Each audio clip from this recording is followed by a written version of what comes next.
would reply. But love began turning into routine, and routine into resentment. The children noticed. David became the peacekeeper. Grace started avoiding family dinners. Samuel buried himself in music.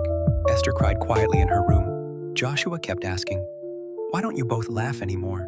Neither parent had an answer. Chapter 3. Holding on for the children. Years passed. There were moments of healing. Family vacations, birthdays, anniversaries, graduations.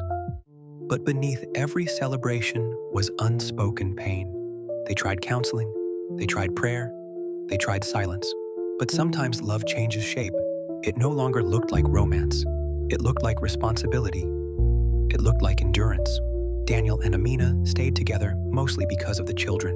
They did not want to break the home, but the home had already been quietly breaking. Chapter 4. The final conversation. One evening, after Esther's graduation dinner, the house was unusually quiet. The children were older now, grown enough to understand truth. Amina sat across from Daniel in the living room, where they had once planned their future. She looked at him gently and said, "We have survived each other, but we have not loved each other for a long time." Daniel was silent. He knew she was right.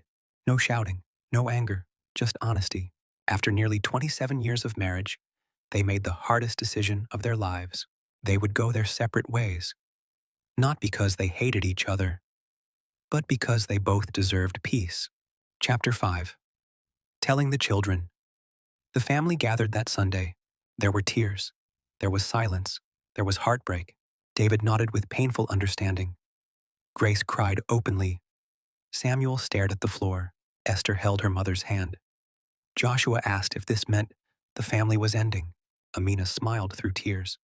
"No," she said. "Family does not end. It only changes." Daniel added, "We will always be your parents. That will never change." It was painful, but it was real. Chapter 6.